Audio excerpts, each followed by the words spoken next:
And thank you for tuning in to Relationship Matters Ministries. We are excited. I know I feel with joy this morning. We have a special guest panelist, Mydera, Taliah. Yes, right. Yes. She will be our special guest on today. We will be discussing her book, What You Say Matters, the 35 Declarations to Unlock Growth in Your Life. We're going to discuss so many other things and what truly matters in our lives and the lives of being Christians. So again, thank you guys for tuning in. Let's Talk Forum. We are ready. We are excited. For those that are tuning in, please like and share the page, Relationship Matters Ministries. We want to get the word of God and love and raw topics out for life changing and life sustaining during this time.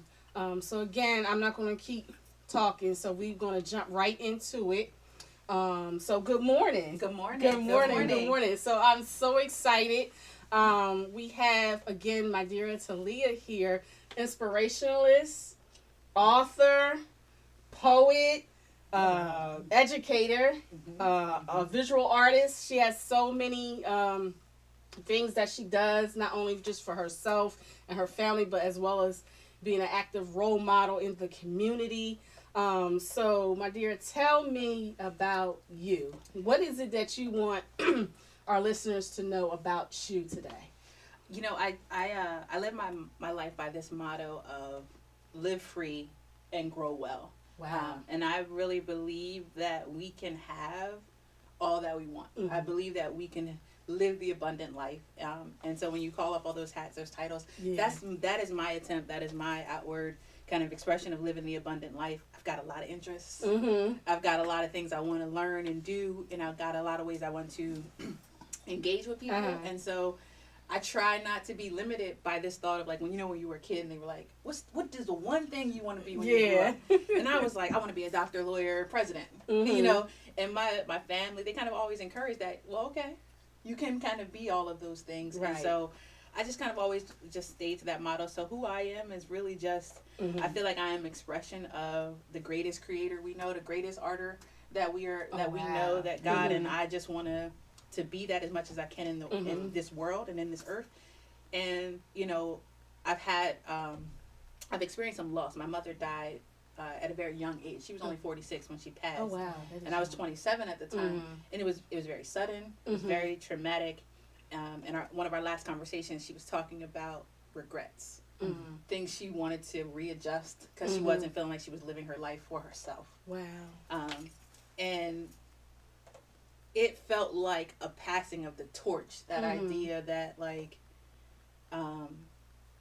if I can give her anything, I can't give her more days on this earth, but if I can give her anything, I can give back to her that I won't have regrets, that I won't live my life in a way where I'm looking at it. My last conversation is, this is not what I wanted. Yeah. So I just kind of tried to do more and more of what I wanted, what I felt like God wanted for me, and lean into that. And it's led me some really cool places. It's led me to some lonely places too, right? Because it's hard to do that. And it's hard to explain that to people. Why do you want to do so much? Why do you want to be over here? Why do you also want to do that? How do you have time for it?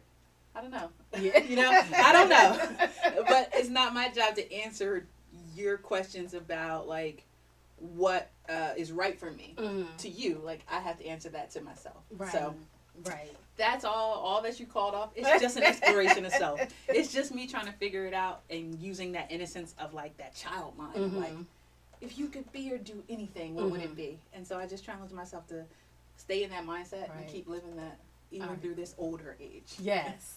So, thank you for telling us about you. So, I wanted to know what inspired you to be who you are today. What was that changing thought, that mindset, whatever that feeling? What was it that made you say, "I need to do this"? Wow, that's such a good question. I don't know if I can narrow it down to like one or two things. I can definitely say, I mentioned my mother. She's a huge influence in a lot of what I do. For as good of a person as I think I am, I feel like I'm not even a tenth of the goodness that she was here in earth. So, you know, she's a huge inspiration. My family, I was actually adopted, so like my biological family is also an inspiration in that. And just these youth, you know, too. When I look at these kids, because I remember feeling like, when I was young, I felt like, oh, I'm a prodigy. I'm so cool. I'm so great. Like, so full of myself at a certain time. And you look at these kids, and they're so much cooler than us. And they're so much more equipped and talented. And they're so much more free. And they're so much more willing, and the opportunities are there. So for me, it's just like this, just wanting to guide them and continuing to them to hold to that freedom and that greatness. And they don't, I remember in high school, like, you had to dress a certain way or listen to a certain music to even be considered black. Right. You know what I mean? Right. And they don't have those type of boundaries or stereotypes or feelings or like, you know, so it's like just being able to continue to be a little bit of a role model. I took guitar lessons, and I remember the teacher told me, and this really got me. He said, if you wanted to be a guitar teacher, all you need to do is stay one lesson ahead of your students. And I really was like, you know what? You don't have to know it all. You don't have to got it all figured out. If you could just stay just a little bit ahead, you'll still have something to give back. And so that's kind of how that I feel about the youth. Like, I feel like they're so much cooler. But if I could just be a little bit more freer in my grown life, I can help them continue to stay free in their youth life. And then by the time they reach my age, it should be a whole different, whole different world. Right. Okay, so I definitely want to go into your executive positions, your background. Sure. So you are a creative director for Speak Me Free Productions. Tell me a little bit about that, and then we can you know, do step by step for each one. But we're gonna start with the creative director of Speak Me Free Productions. Speak Me Free Productions. So Mydera Speak Me Free is what I went by when I was doing a lot of performance poetry when I first started, and it was like this challenge. I had a stutter. I had a lot of verbal issues when I was a kid. You'll hear it today. Like there'll be just moments. But when I was a kid, I had a lot of vocal issues, and so coming forward as a poet, a spoken word poet, it was just like, okay, how do I give myself some inner confidence? So Speak Me Free came out of the thought of like, just let it go. Just speak yourself free. You got the words. You got the intent. Let it go. Let it go. And then it was also a charge, like if the crowd would say, Mydera, speak me free, it will remind me of the mission that I thought I was on. Like, you're here to give the people some release. You're here to give them information they need. So when they call on you, they're calling on you. They're calling on that calling that you have. And so that built out into we started as like open mic poetry events. And then we built a network where we were doing them in Philly and Norristown and Jersey. We were traveling with it. We had the Open Words Open Mic Poetry Network, which was produced by Speak Me Free Productions. And at one time we had like a large venue at the Rotunda in Philly. Oh, wow. Yeah, working with Love Us. And then we also had a show at Miss Tootsie's in on South Street. You know, we had a weekly open mic there, and at one time they were running at the same time. So I had two major events happening in the city at the same time, and it was just a lot of fun. And I felt so free as an artist, and so we kept that going. We built out the brand, we built out the company, and as we've kind of progressed, Speak Me Free Productions has launched a new side, which is the Grow Well wellness centers. Yeah. So that is a division of Speak Me Free Productions. And the idea is always the same: get free by what you say, you know, understanding that life and death is in the power of the tongue and choosing life. Right. So, okay, let's go into Grow Well Wellness Centers. So you're the founder and the consultant of that. So give us a little more detail in that. Sure. Grow Well is that idea of like, we're still speaking free, right? We're still getting free. But some people get to the point where they know what they want to say, but they don't know how to put action to that. They know the seed they want to plant, but they're hesitant, right, to put the seed in the ground. So Grow Well is helping people take creative ideas, creative projects, businesses, whatever you have. And I'm like pretty much like your amen in your pocket. My pastor used to say that, like, when I was training to become a preacher, he had said, oh, you know, you always got to carry an amen in your pocket. Like, you got to carry an agreement with you. You got to carry a yes with you to keep you going. And so we consider ourselves like the amen in your pocket. We'll be there to help inspire you, encourage you, give you the next steps, keep you going, keeping you feel affirmed, giving you that yes and amen so that you can continue to grow well in your project. And I mean, just in the pandemic, we've had clients that have 2 clients that launch books. Mm-hmm. We have a Wow. client that started a business. We have another client right now working on starting a business. Mm-hmm. And we do this, like, we try to take the thoughts and imaginations you have in your head and get them in your hand. Mm-hmm. And a lot of our projects are on a 5-week deadline.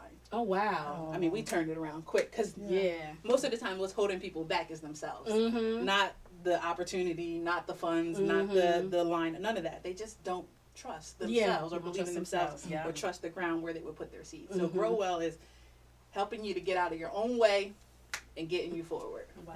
Awesome. All right. So you are a contributing editor of Happening in Town. Yeah. So too much right now. I'm mad at my resume. Happening in Town is a hyperlocal media source that covers Norristown, specifically the 19401. And that started out of the understanding that, look, we don't get the coverage that we deserve or the coverage that we desire. I would be in different places, and it was almost like people would grieve for me if I said I was from Norristown. Like, oh. Why? Yeah, I hate that. Right. Man. So, like, you know, it's not, there's great things happening here all the time. Right. You know, there's people who are trying to do the work. Right. All the time. And so to highlight that and to give that more of an expression, we started Happening in Town.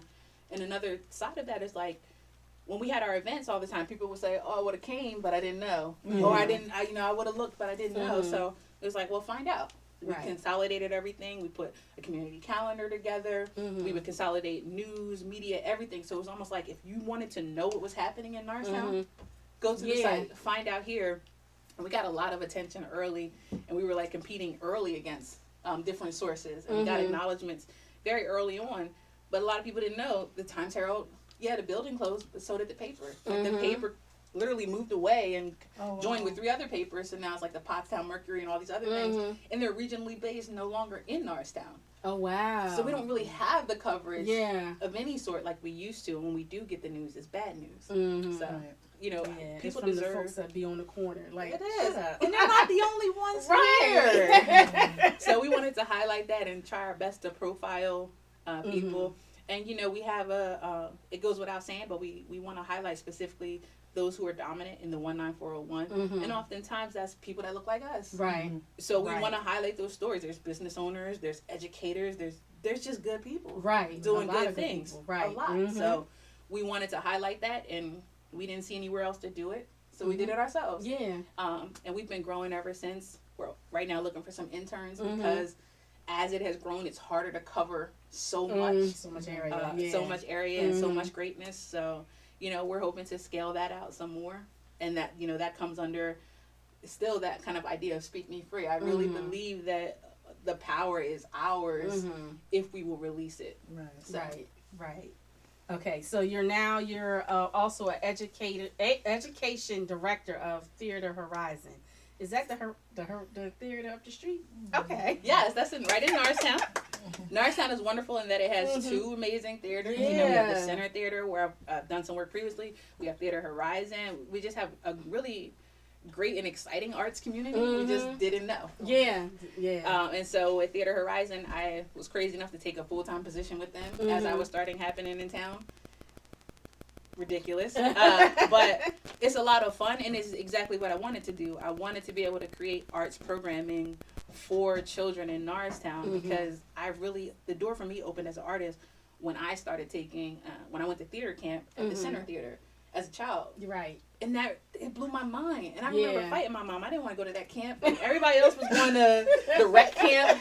They were going to Elmwood Park camp. They was going to Donny Park. And I'm about to go play theater games. Like, I was not into it. But when we went, it was so much fun. I realized that I had a passion for that. Like, I enjoyed the acting games and building the characters. And I learned that I was good at something. Right. And it kind of took me away from all the things that I wasn't good at to be in an environment where I was good at something. Right. And it was a lot of fun. And it just taught me then that you could be more than you even thought you could be. And I had tried several times. I worked at I had an office at ACPPA, which used to be an art center in Norristown. I worked with the Center Theater, and I never had really achieved the arc of being able to create programming for our youth. Because a lot of those programs were shifting out by the time I got there. So when I got this job, I'm the education director. My specific role is to oversee two core components of our education. One being our autism drama program, which serves children and adults on the spectrum, and that's far-reaching. And then the other being a consolidated net that I really like, which is our InStep program, which is Norristown Supplemental Theater Education Partnerships, where we can create partnerships with Norristown community organizations, schools, people, individuals, whatever, to give these kids an opportunity to have theater lessons, classes. In theater, we teach it like a basic life skill, because you might say, oh, I don't want to be an actor, but you can benefit from public speaking. You can benefit from learning teamwork and ensemble building. You can benefit from being creative and improv, that's thinking on your feet. You know, so we teach it those elements that, like, you don't ever have to get on the stage, but these things will help you in every step of your life. So and we give it for free. We understand it's a weight in the community, right? The income barriers, the unemployment rates, the opportunities for good jobs. There is a weight here, and so addressing that. Why should we be all the way in Bala Kenwood? Servicing families and giving at a rate that they can afford, and we're not doing the same here. So you know, and Theater Horizon definitely has a strong commitment to Norristown. They know they're here. How can we grow with this community? And so I love it. I love the opportunity to do it. I remember when I first started, we were doing a pre-K class with the Willow School, and my boyfriend, like his nieces and nephews and cousins were all in the class. So like my first round of students was like my kid, like my babies, and they just be looking like, you know, so hyped. But I'd be so hyped to see them. And now, even if they've grown, their parents are still encouraging them to get back into these things. So it's just like, I got what I wanted. I wanted to see my babies. I was teaching at University of Pennsylvania. I was teaching at Villanova. I was teaching at all these programs in the city. And I felt like, dang, this is so great. These kids really explore so much. But it's never given back to our kids. So I'm so happy to be at Theater Horizon. It's a stretch because it takes a lot of time. Yeah, I believe it. But it's one of my favorite things that's on my plate right now. That's awesome. That's awesome. Okay, so last but not least, the last cap that you have would be the co-founder of Ground Up Development. Yes. Tell us more about that. So we are working to kind of restore communities. It's a real estate development company. Oh, wow. That myself and a partner, we founded together. She's a real estate agent. She's, you know, she's really been doing her thing. And we both were looking at a lot of the urban blight and just how the communities were changing. And you see people come in. Look, you know what the spring looks like. The spring looks like a bunch of guys with pickup trucks and hoodies and names on the hoodies that you don't recognize and faces you ain't never seen. And they fixing houses on your block that they now own to put somebody else in that you also don't know. So it's like, as we noticed so many people changing the face of our community that weren't us, it was just like, we want stake in this. We want ownership in this. I don't want someone to dictate to me what my community should be. So we're like, all right, well, we got to get in the game. So we started, we're working to develop houses, wholesale deals, just being a part of what's happening. Gentrification is probably going to happen anyway. In my mind, gentrification is like current day colonialism. So it's going to happen. But how can I respond to this better was our thought. Y'all let me know if I'm talking too much. No, you're fine. I'm sitting here trying to handle this dog on media. You're doing so good. No, keep talking, no, you're please. fine. So yeah, we started Ground Up Development. We're still looking to like really have our centerpiece property, which is not there yet. But we believe in the hope, and our motto is that we're building opportunities from the ground up. So we believe that, hey, there's already seeds in the ground. We just want to help these things come forward. There's tons of land. There's tons of beautiful spaces. How can we help to restore that and bring back the beauty that we all deserve to see? Yes. Okay, so thank you for explaining so much of what you do. Like, wow, like I said, when I was reading your bio and things, I was so fascinated. You know, because when we look at appearance of people, sometimes we don't realize the depth that they actually go into to make change for the community and other things. You know, and just having the pleasure of meeting you, you know, over a book, and then it you know, it just got so much deeper. Shout out to Erica.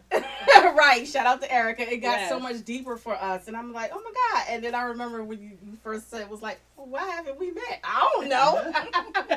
I don't know.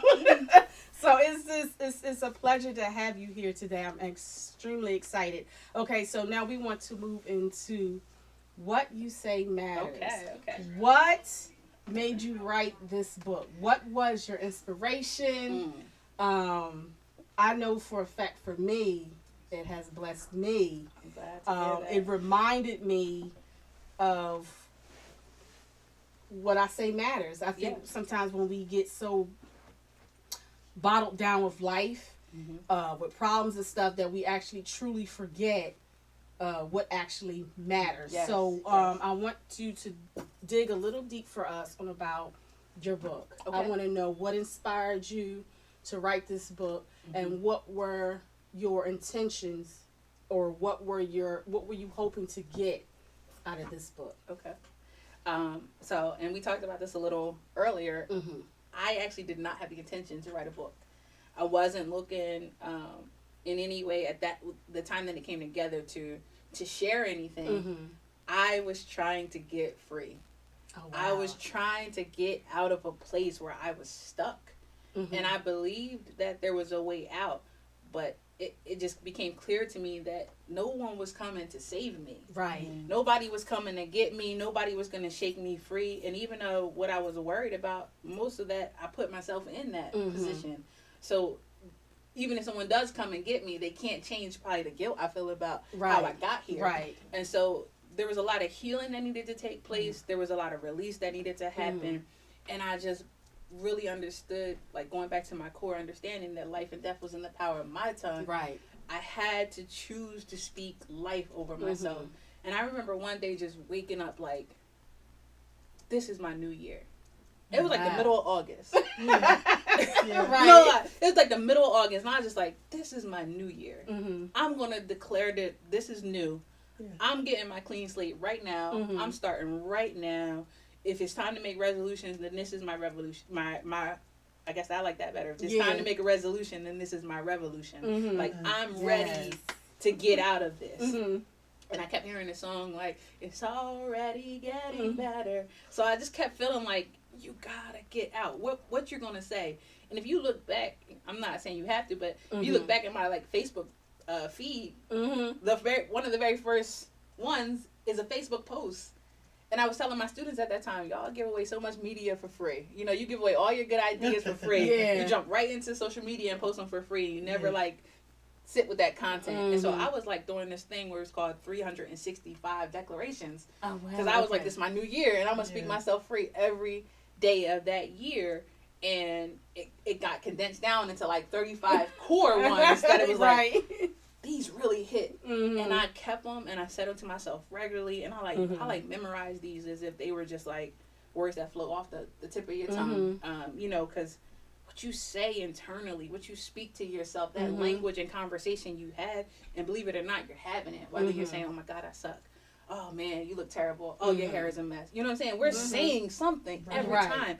And I was like, I gotta replace that. I gotta replace that conversation with something better. And when you don't know your lines, you know what helps you best? A script. A script. So that was my script. Say this until it becomes so fluent that you're saying it in different ways or more naturally. But start here. And so I started with those, and they became so real and so natural. And when I tell you, my life just changed. I thought I was dying in the place that I was in. I thought I was gonna die there. Like, I felt like there was no redemption for me. And it was just, I was in such a low place, and that just lifted the vibration so much. And I kept them with me. I mean, it was like a process of 4 or 5 years. And I was sharing with a couple friends when they really felt like they was down. I was like, oh, here, you know, here. And then it started as I put it together as like a PDF that you could download, and I could send it to your phone. And another friend was like, you should try to increase your reach and just be a little bit more forward with it. And so that's when I thought of the idea to put the book together. And it was simple, right? We already had the tools. If you go back to your journals, or you go back to your notes, you literally probably have all the answers you've been looking for, or, you know, at least the core of what you've been hoping to do. You started it somewhere down the line. And someone say, well, you know, hey, you didn't write a lot in there. I wanted to get it out. I wanted to move forward because, believe it or not, this is part of my stumbling block. Right. I know there's more books. Mm-hmm. Yeah. I know there's more to do. Mm-hmm. But I was so blocked in myself that it was like, start somewhere. Right. Let this be a first step. Yeah. Get it out. Get out what you know works. Because that's Mhm. probably my problem is overthinking. It's not good enough. Mm-hmm. It's not going to work. Yeah. Nobody's going to get it. They're not going to understand. Mm-hmm. So that book was kind of like, start it out. Mm-hmm. Give what you know works. Give Right. what you know to be helpful. And, release yourself. And honestly, when I got to 35, I was in such a place of release. Mm-hmm. And I'm going to tell you, release don't always look pretty. No. My No. 35th birthday, we was sitting in the house with the electric off. Wow. Oh, wow. The electric was off. And it was just a matter of like, hey, we needed to pay the bill. It was the 31st. My check came on the 1st. Ain't that usually how it is? That's how it goes. That's too. how it hit. And it's just like, and they wasn't giving no, Pico was like, I don't care. Right, I don't right. care. And it was just, I was sitting there and I was feeling like, just really proud of myself. Like, you could be so mad now. Mhm. You could be so depressed. You sitting up here, nobody even know. You just sitting here in the dark. That's how you celebrating 35. But I was so blessed and so Yeah. grateful and understanding like, oh my God, like God is so good. Yes. I am so good. We Yeah, are so well. Yeah. We are so well. And I'm so close to breakthrough that I really don't have no problem. Tomorrow the light's going to be on. Ain't no problems. It's just a little bit of a delay right here. Ain't no problems. And that's really where that 35, like, it lined everything up for me to know you're fine. Yeah. You're more than fine. You're more than blessed. Some people are in the dark and don't have a tomorrow coming. Mm-hmm. They don't have this assurance that don't worry about Right. it. Right. You're absolutely right. And so I was just like, you're more than good. If this is how God wants to show you that you need to get through some dark times, knowing that light is coming, yes. expecting light, Mhm. operating, knowing that it's just a day, what a Mhm. difference a day makes. And so, and that just reminded me, joy comes in the morning. Mhm. And so that's like a lot of the inspiration of getting there, getting to a place of peace by the time I was 35, Mhm. aligning with these 35 things I said. I'm big on numbers. When they align together, I feel like a lot of Right. synchronicity happens. So that's a lot of what it is. And just reminding myself, it doesn't matter what anybody else says. Mhm. People can encourage you all day. People can say wonderful things to you all day. Mhm. If you don't believe it, if you don't internalize it, It won't nothing Right. happen. it won't nothing Yeah. happen. Mhm. We sit under good preaching all the time. You know what I'm saying? We Mhm. can sit under good words. We can sit under, there's so many books, so much knowledge out here. But if it doesn't internalize, Yeah. if it's not something that you repeat back, my pastor used to say, somebody's got it when they can give it back to you. Mhm. That's right. That's right. And I was getting stuff, but I couldn't give it back. I Mhm. couldn't. It wasn't real internally. And so it's Mhm. just this, you matter in the mix of this. It's your tongue. We don't share a tongue. Right. It's not something we can collectively Right. share. You know what I mean? Right. And Right. even if I speak for you, I can't really, you know what I'm saying, really give voice to all of what it is to Mhm. be you. So it's just that idea of like, you got to be the one Right. to do this. You got to be the one to say it. And again, that's why we added the lines too. Like, Mhm.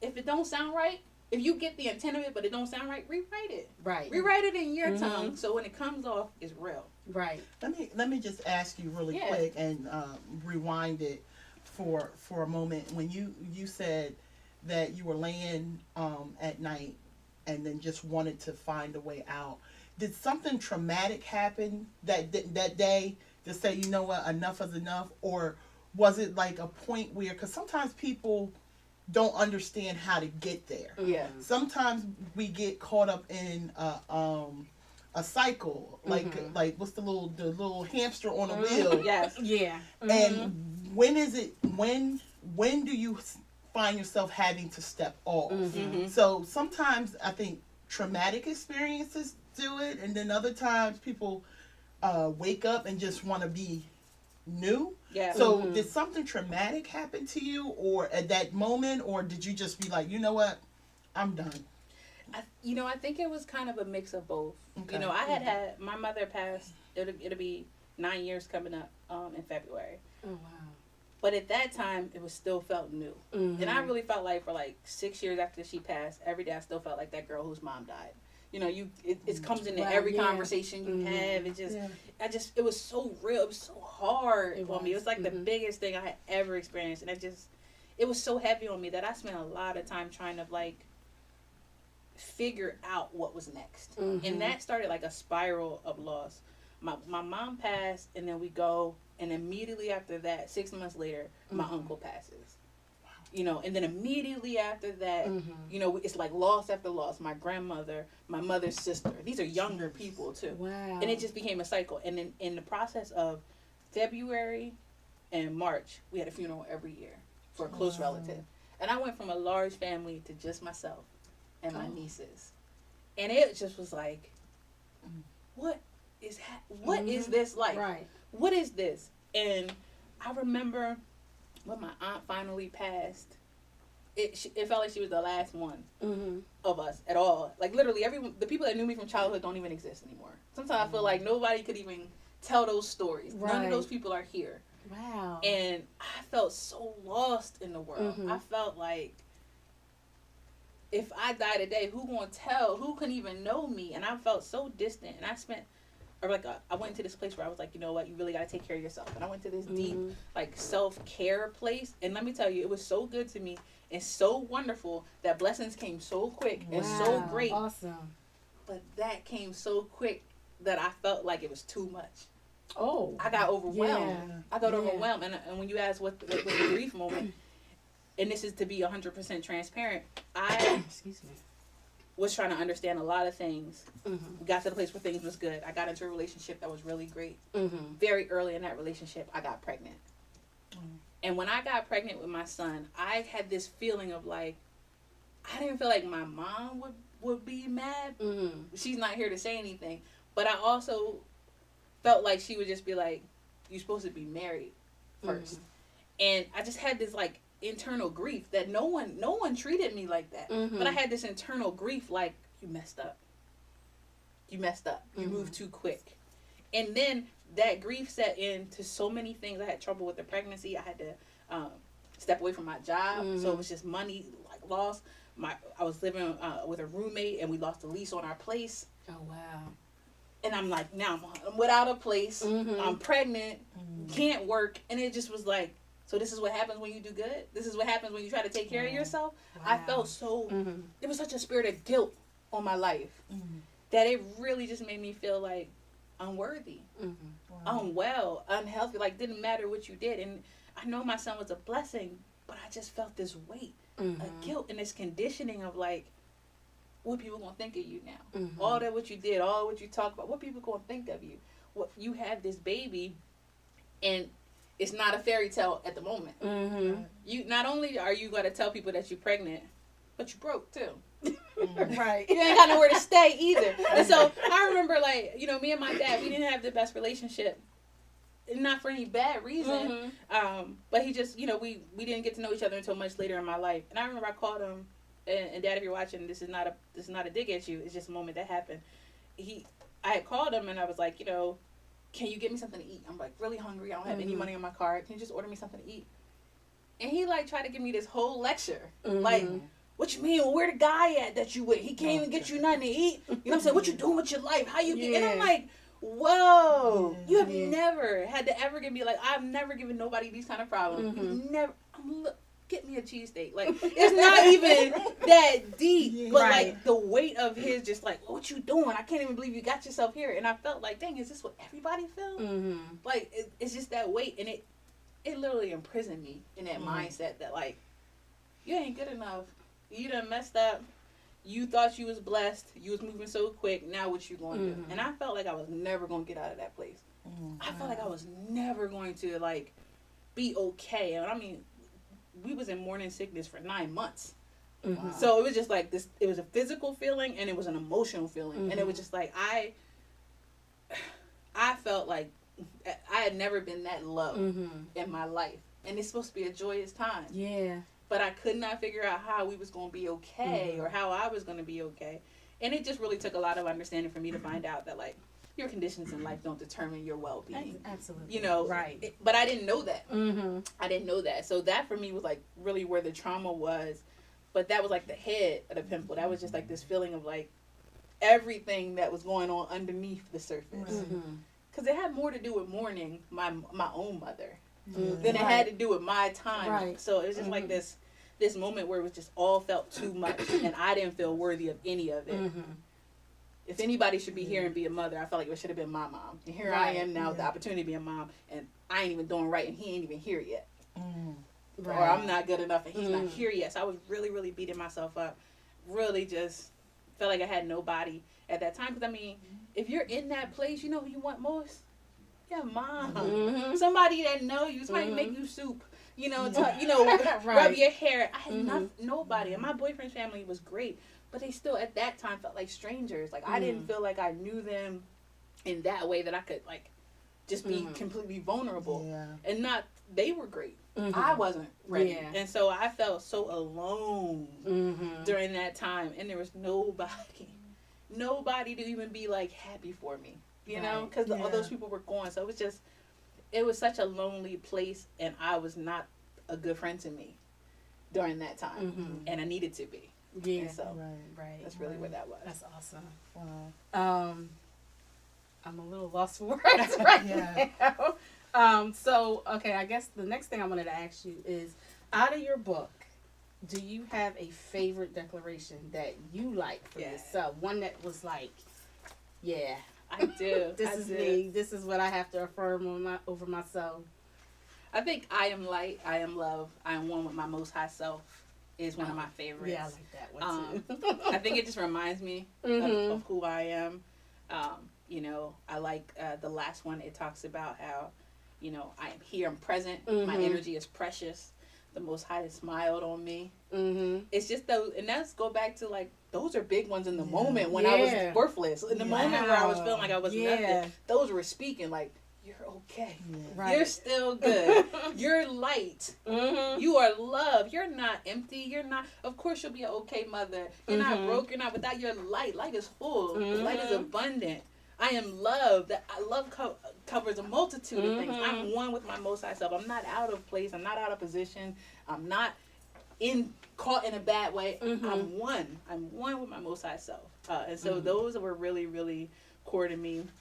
The first one is huge. You know, I won't overthink myself into despair. There's more to the plan than what my mind can assemble. Like, I'm not gonna get stuck here.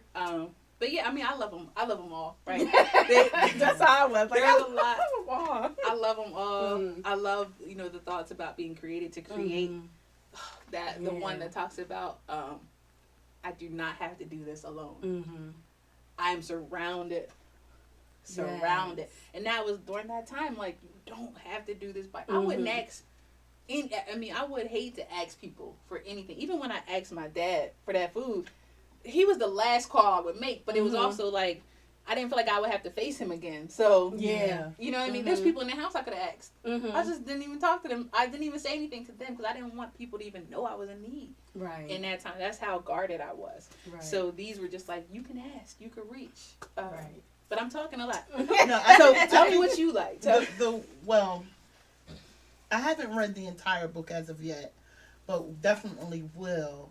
But when I opened this book, one of the things that stuck out to me straight from the door, is when you were talking about in the beginning what you say matters.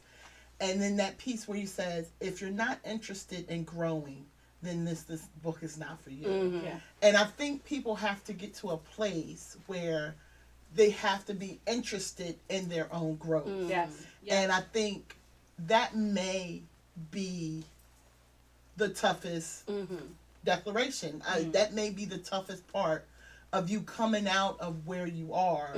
You know, and no matter, I mean, the story wherever you are doesn't have to be as dramatic as my story or as your story or your story. But wherever you find your place, even if you feel like everything's okay, because I think you have a declaration in there that says, I'm better than okay. I'll be better than okay. So okay isn't good enough. So what can you change? What relationship can you work on with myself or with others? Or where do you find yourself? So I think that was one of the ones. And then you go over to the overthinking, number one. And I'm not going to give too much of your book because they need to buy it. But that one about, because I'm an overthinker. And just before we went on camera, we were candidly talking about overthinking, and it's the whole entire fear of being alone if I make the decision. You've created this entire storm or a hurricane and it didn't even exist yet, Yes. and you try to figure out. And one of the things about overthinking, you always, I know with me, you always say, what's wrong with me? Yeah. Mhm. Yeah. What did I do wrong? And sometimes it's not even you. Mhm. Sometimes it's literally them. Mhm. But what happens is you internalize all this and Yes. you carry all this weight, Mhm. and then you find yourself lonely, Yeah. in depression, oppressed, Yes. suicidal. Yes. You know, all that stuff that we go to Sunday service that's supposed to be quote unquote free from, but you carry it from church on home back and forth because you put on this makeup as if like I'm okay. Yes. And I'm, like you said, I'm big on self-care. I really am. But so many people think that self-care is the right self-care products, the beauty products, make sure my hair is combed. No, that's the last part of self-care. Yes. Is because you have to work on the inside so you can reflect on the outside. So if I'm just putting on my sugar scrub, yes, that's a shameless plug. Yes. Righteous. And I'm beaten and broken down on the inside. It Yes. doesn't matter how much I did to my face and my body in the process of getting ready to face the world. Yes. Because in all honesty, I'm not ready to face the world Talk about it. because I'm dying inside. Come on. So it's just something that this I think y'all have to buy this book because it's just thought provoking. Yes. And it makes you begin to take and look within yourself Yes. to find out how can I be better and how what I say does matter to myself. Yes. Yes. You know, and so many times people say, you know, speak life, but what is I can say all I want. I'm rich. But if I have a poor mentality, it doesn't matter what I say. I have to begin to change how I'm thinking. Yes. So I mean, this is from and I could talk. So, so I'm not gonna go there. But this book is just so phenomenal, and you just sharing your story and about your mom and stuff. And we're 2.5 years in from losing our mother, and then 2.5 years, 2 years from losing our sister, our baby sister, at that, 3 months later after my mom. And it's just like people just wanted you to be fine. The moment the service is over, they'll give you a week, Yeah. and they expect. And no, and every once in a while, if you look back at my Facebook post 2018, I kept saying, "What? I'm not okay. Yeah. Y'all have moved on, but I'm not okay." You know, and I'm better than I was February 1st, 2018, but I'm still working on the grief process Yes. because losing a parent is major. Major. And when you look at your parent, and I'm fortunate enough to still have my father, and we've gotten closer in my adult years but my mother was a force to be reckoned with. Yeah. Like, if she didn't have it, she did not show it to us. We had it. We were dressed part and stuff like that, and she disclosed some stuff to us in our adult years. You know, oh, we ain't have it. Yeah. You know, Right. there's days Yeah. that you girls ate and I didn't. Yes. There's days that I had to lay hands on this pot so it can. But we didn't know that. We didn't know, We just yeah. knew that we had a warrior in our mother, and then to watch her go from the strong individual to somebody we actually had to help pick up. Come on. It's just people don't understand the lasting effects of years that, and then you, like you said, and I haven't heard anybody say that. Like you said, you internalize it, and even when you deal with your own children, like it affects your motherly ability. Yeah. It truly does, because some things like I ain't got it. Yeah. I don't have it as a mom, because my moral compass is no longer here. Yes. Mm-hmm. Nobody is here to tell me, and Dita, go this way, go that way. Yes. Somebody I could call. I just had a conversation on the phone with my sister, and I tried to get my steps in, so I walked to work. So Get get it. quarantine pounds off. So I told my sister I was thinking, about some decisions that I've made or things that I'm allowing to go on in my life. Yeah. And I can literally hear my mom say, "You a dang fool." You's a fool. That was my mother. And at that moment, I needed to hear Yeah. her say those words so I can shake myself. Yeah. But people don't. I pray nobody ever lose their parents. But as time march on, death is, the Bible tells us, it requires everyone to die once. Yeah. So death is there, but just saying that is just, that's just major. It is. Mm-hmm. But yeah, I think everybody needs to have that epiphany. Mm-hmm. Whether it's just, I'm just tired of where I am, Mm-hmm. or whether it's something traumatic happened Mm-hmm. that day and you get up the next morning because you didn't sleep all night and say enough is enough. Mm-hmm. At some point, that you have to have that encounter Mm-hmm. so you can be a better you. Yeah. I just want to say a couple of my. Damn, I spilled coffee on my pants. See, that's why you can't drink and read. But one of my favorites was declaration number 7. It says, "My needs do not outweigh my ability to create provision. I have the ability to create wealth, plenty, opportunity, and abundance all await for me." And then declaration 15 is, "I am patient and not overrun by anxiety. What belongs to me is already making its way to me." So the key one was 15, and then 7, I can remember reading these because it was, like you said, it was that key point. Yes. Where you're going through something. We were starting our own church. We were dealing with our nonprofit. Mm-hmm. My husband was working. I had just got laid off because COVID hit, and I'm like, finances.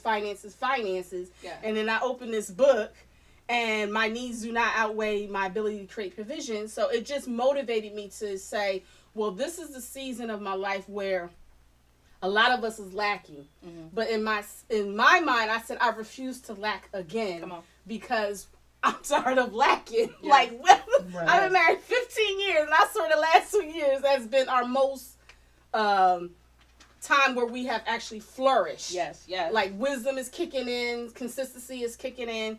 So when all this stuff was happening, fear began to creep up, and I'm like, oh my God, what are we going to do?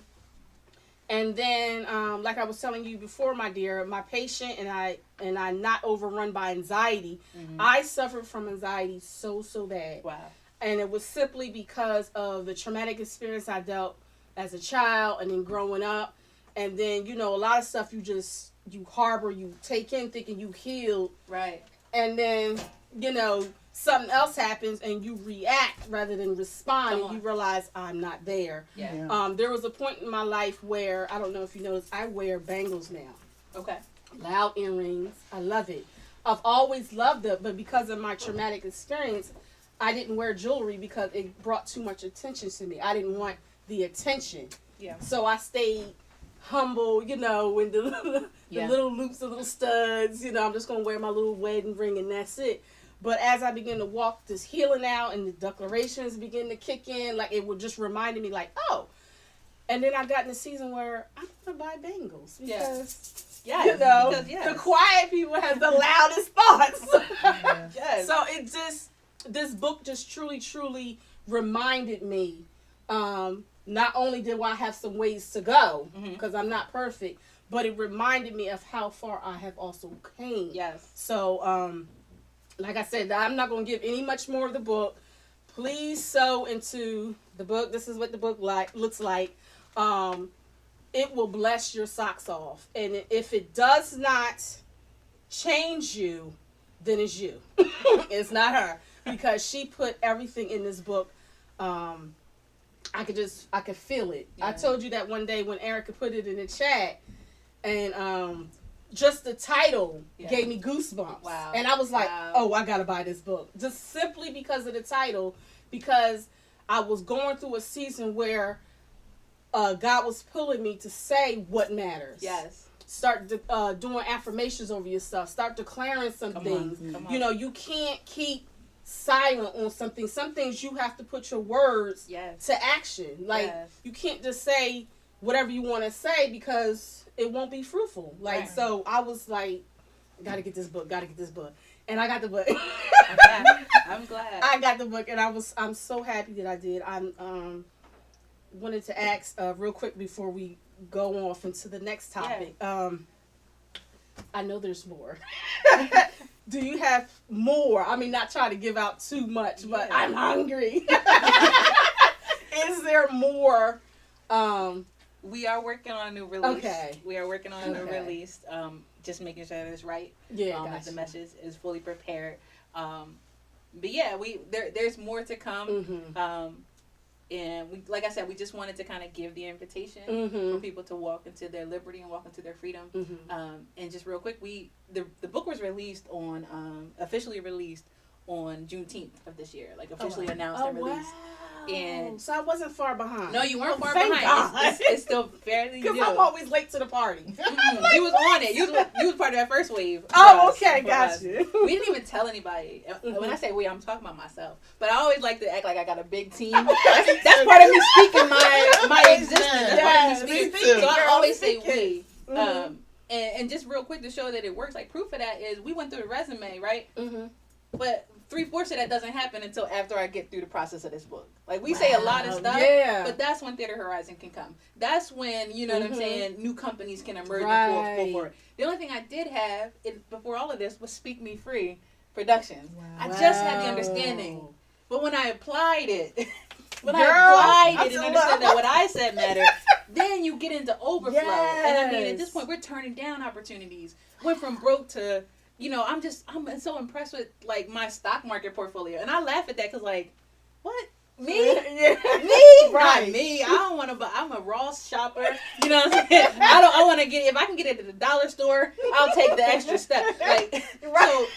so, you know, to be able to grow out wealth in a Mhm. place where you broke when you saying this, it's coming to me. It's here.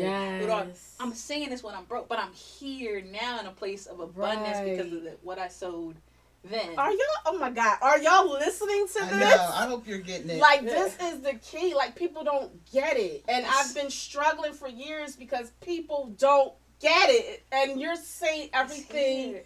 that's like, You are. I had this poem that I kept saying to myself that like it says, "I know the way, and I'm willing to take it. You know, I see my limit, but I'm willing to break it. See, I know it's possible to be unstoppable, but I gotta move out of my own old ways. yes. When I recognized I was what was standing between me and my greatness, me and my liberty, then I can move forward. And going back to why we released it on Juneteenth, you know, this is right after slavery. This is, you know, people had been free. The Emancipation Proclamation is already going forward. But the slaves in Galveston, Texas don't know they're free yet. No one has told them.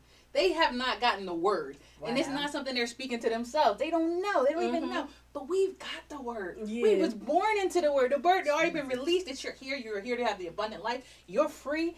Why am I still waiting on somebody to tell me? Why am I still... There's no one left to tell you but yourself. And so that was our release to say, hey, if you're still looking to get out, if you're still wondering why you're not free, it's because you have not said it yet. You have not established it. Decree a thing and it shall be established.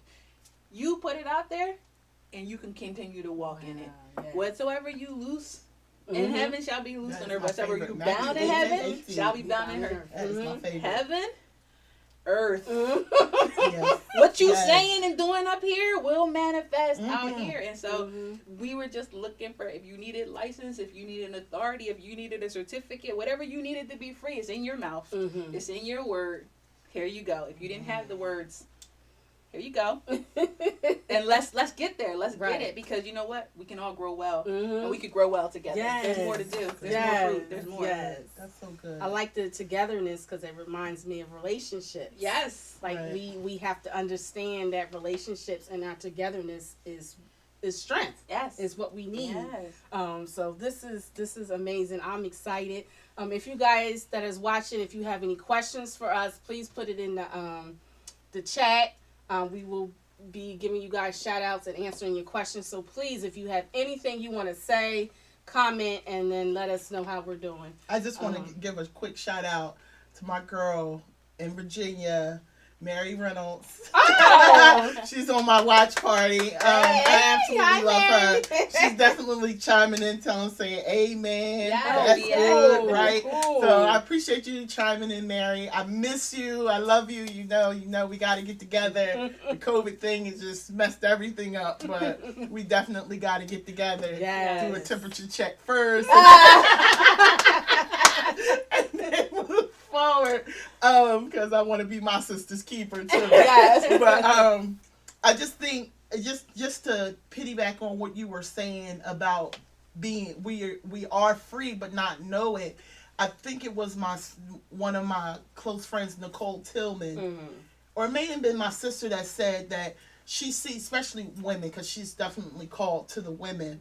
She see women in jail cells with the doors open, but refusing to walk out. And then when you were talking about that, that just came back to my mind that we are absolutely free, but needing to take the step. And I know I me myself battle with a lot of fear and anxiety because I'm not necessarily failing.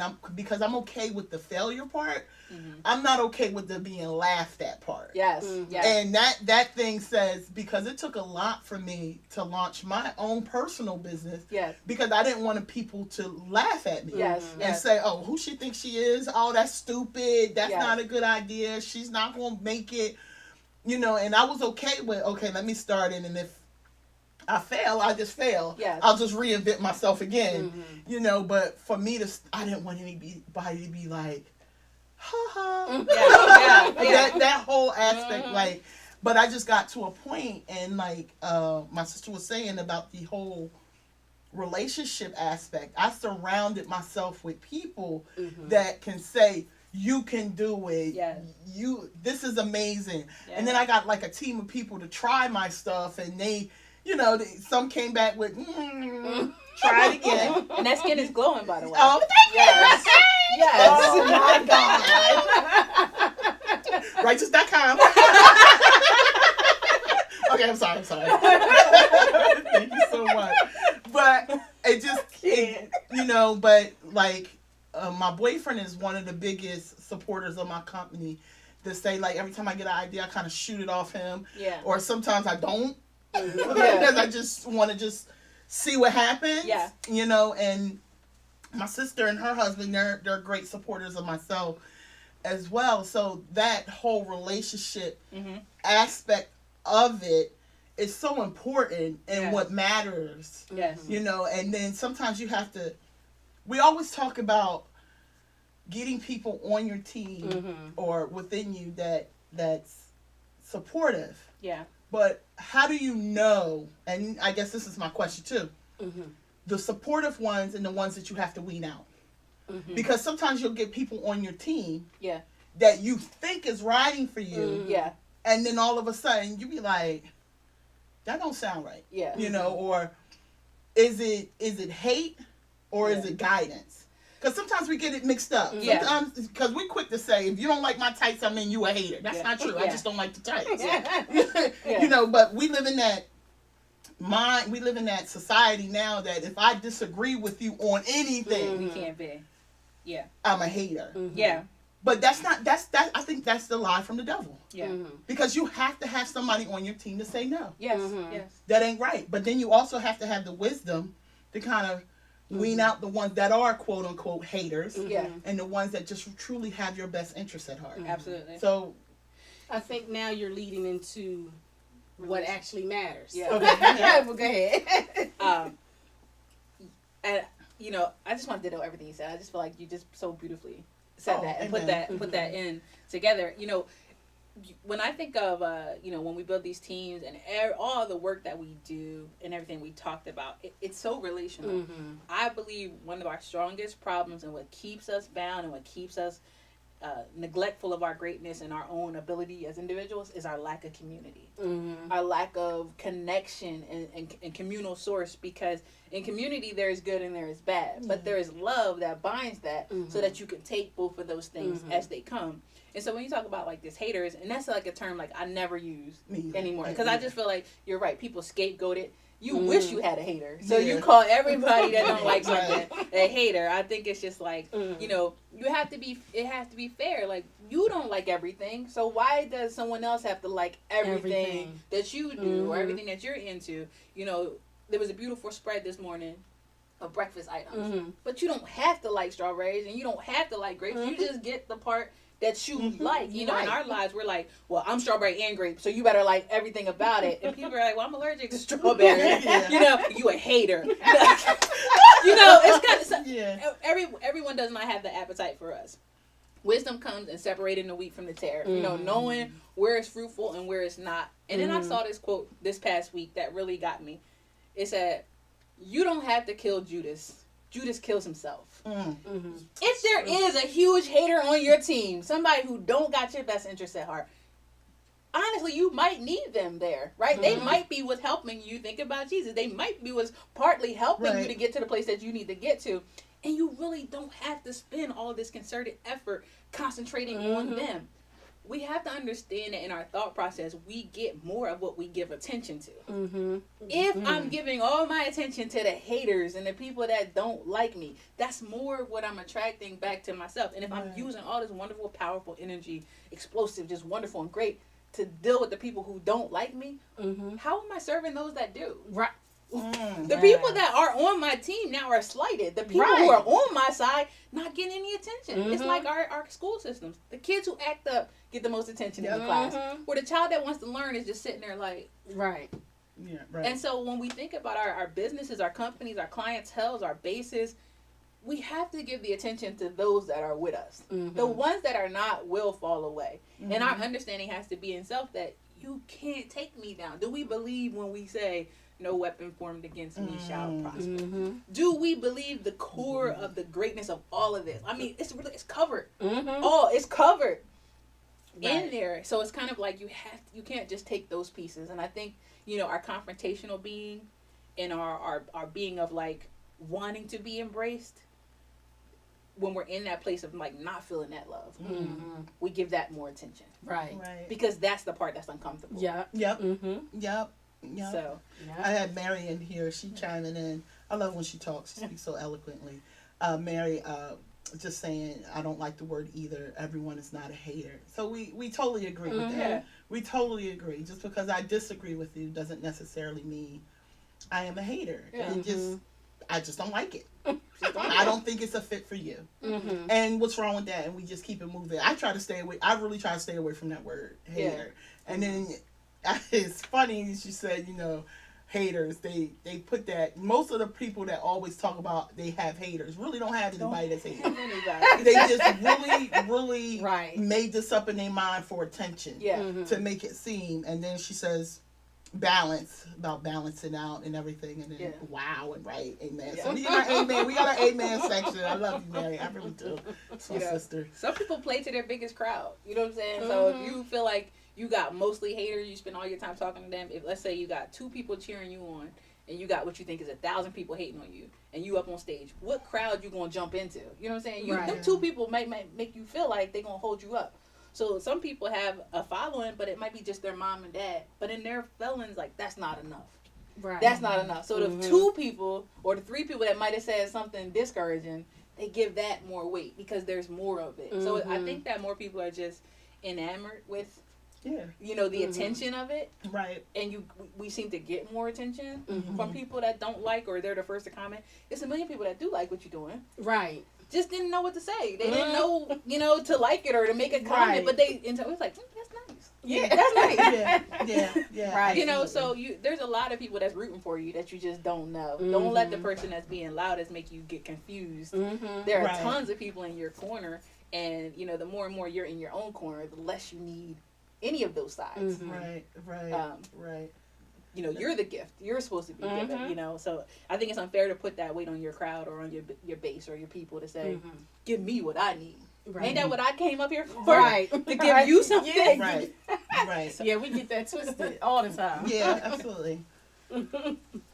So, I know I lost my train of thought. That's all right. But yeah, so I just want to talk about Relationship Matters book for a second because overcoming the want to be alone after hurt. And the book where she says what you say matter.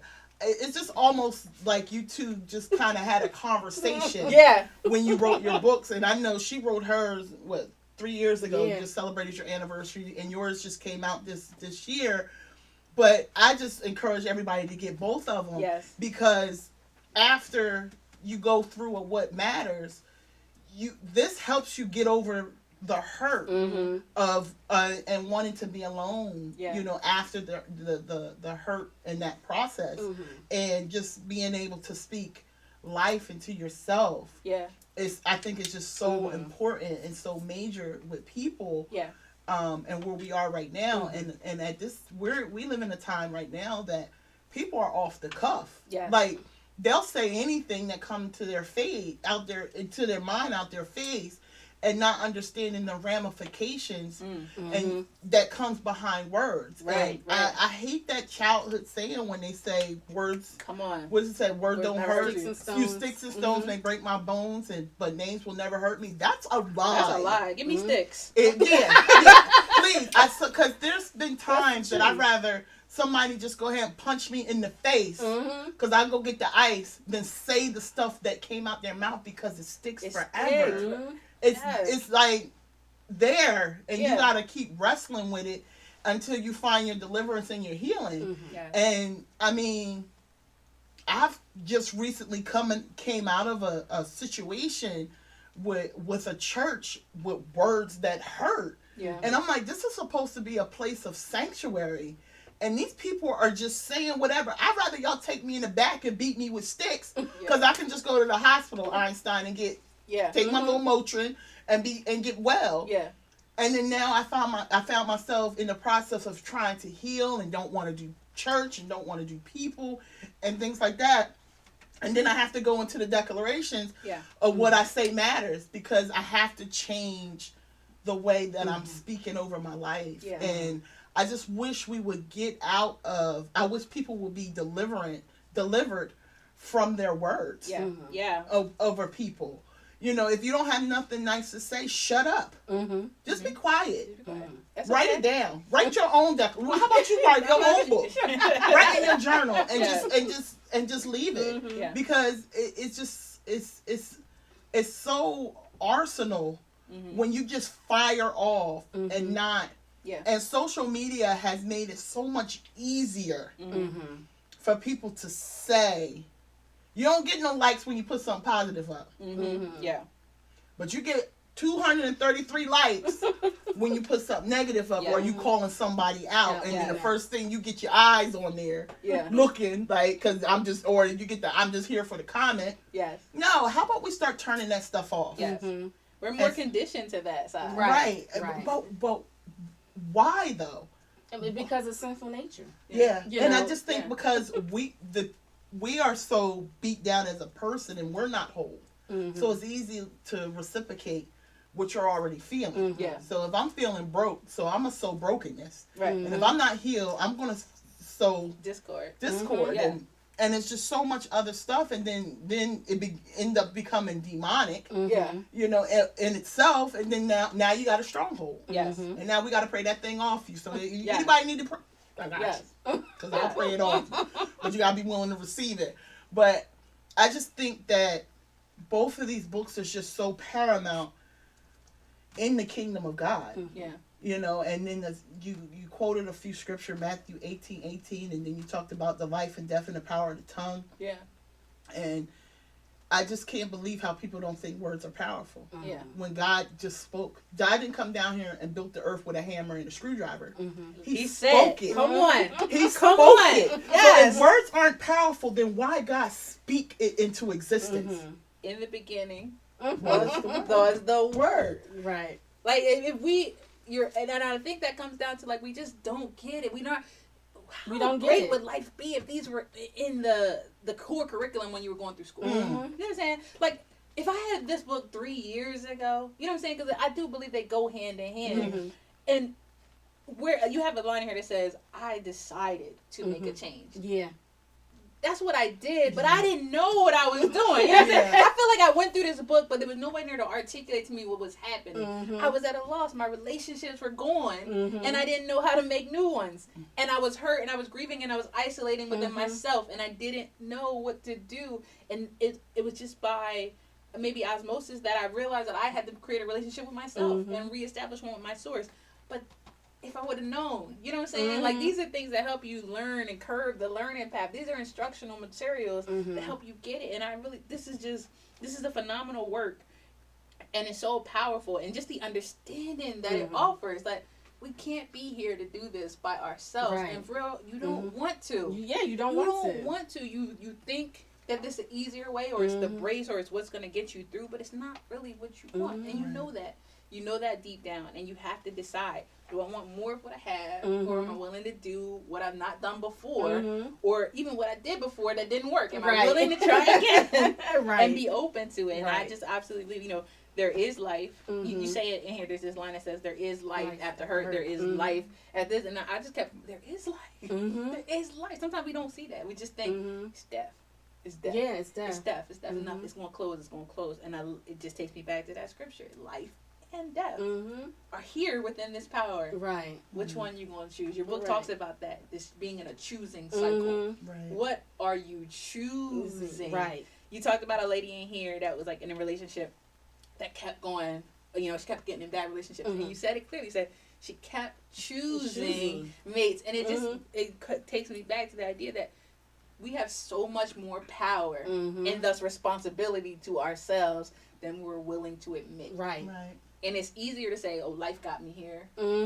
This person did it. What this person said or did to me at that time got me stuck here. But it was more of your response to that thing and your decision not to heal or not to whatever you needed to do or continue what you need to do that leaves us in those positions. And I just think, it's so true. We can't, if we were supposed to get through this by ourselves, we would be set up in a different situation. Exactly. You know what I'm saying? But we need each other. We need every essence of what God has put here for us, and we can't live isolated. It's just not. It's not right. We can't. You can't do it. And so I think that you're right. These definitely go hand in hand. I always say, read the book.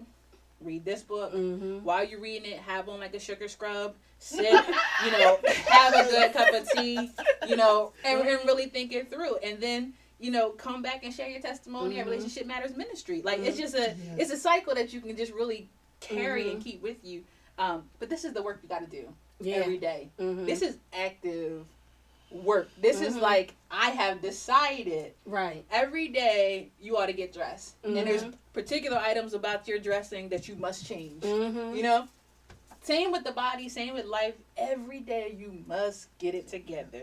And there's some days that you want to change this out and add this and do that. And there are tools for that. And if you don't get the tools, it's on you. Yeah, I think that's so important what you said, because a lot of people think that, okay, I'm going to read the book, I'm going to make the declarations, I'm healed. That's it. I'm healed. Yeah. No, it is a everyday process. Yes. I'm going to say this to myself. I'm going to do this. I'm going to stay away from this. I'm not going to accept that. I'm going to move forward. Yes. I'm going to read my word. I'm going to talk in the mirror, because I do that a lot. Yes. Talk in the mirror to myself, and and a lot of times, because anger, because I've been hurt so much in my childhood, in my adult life, I get angry.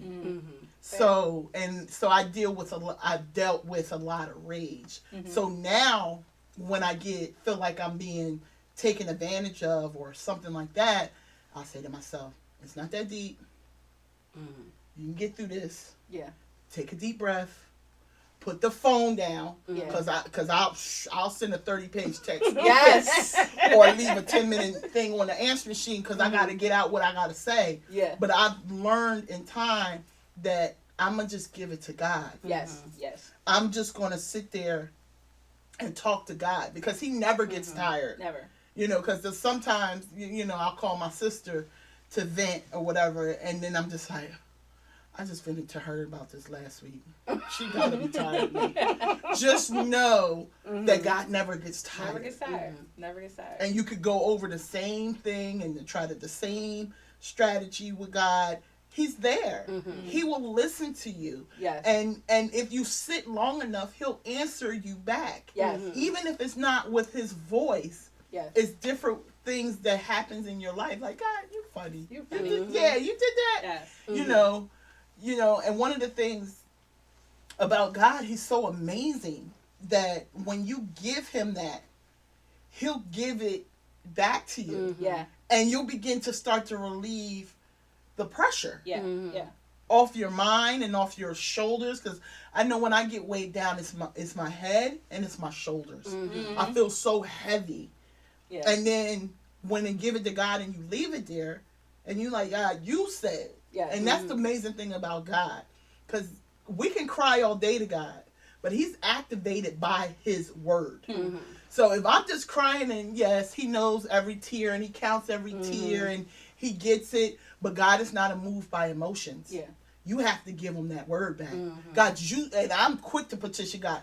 God, you said Yeah. that I will be this, that, and the third. Yeah. You said I will be healed. You said, and then God said, oh, my Yeah. daughter is testing me. Yeah. I got her. Yes. Mhm. I'm going to do it. Yes. So I think we just have to remember that it is truly a process.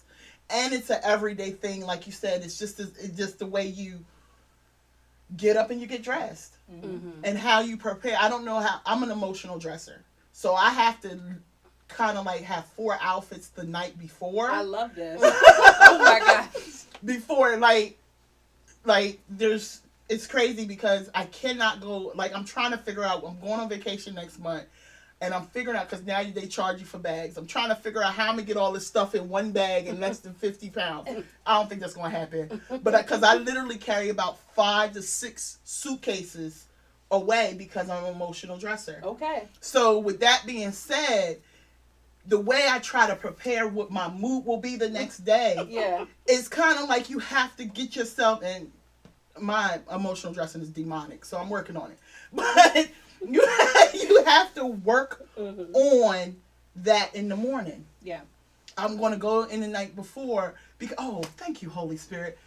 He just said to me, choose to be happy the next day so you can wear your happy outfit. Oh, God, God is so amazing.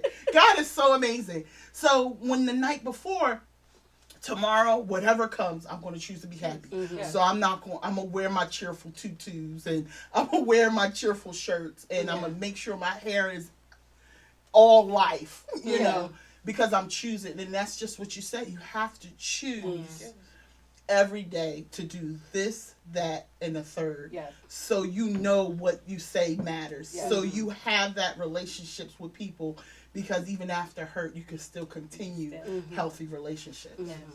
Yes. Yeah. You can choose.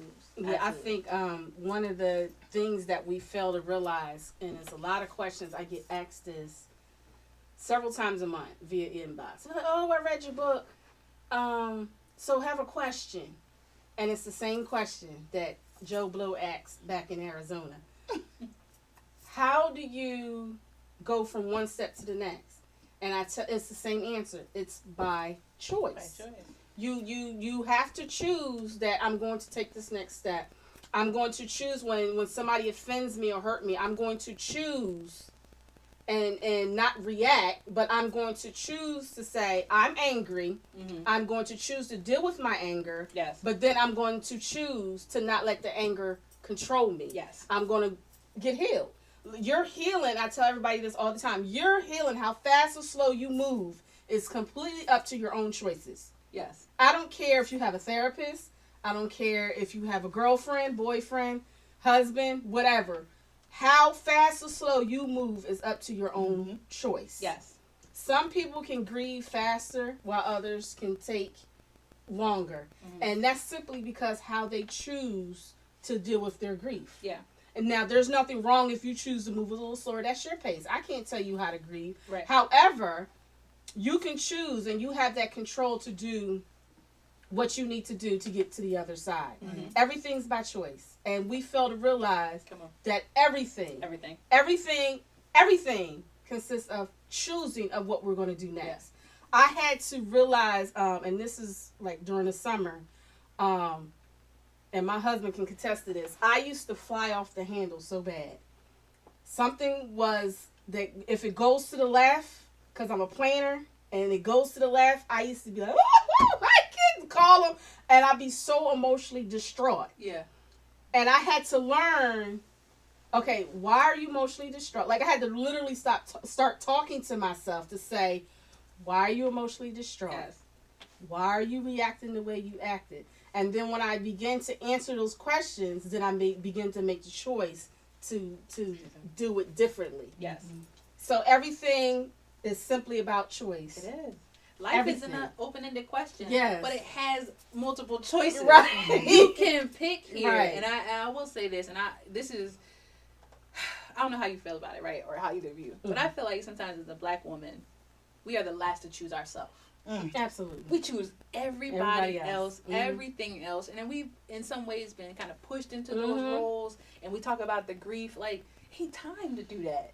It sometimes don't feel like it's time. You don't have time to grieve. This person is counting on you. You still got other things to do, you know. And it's kind of like, you know, we're not.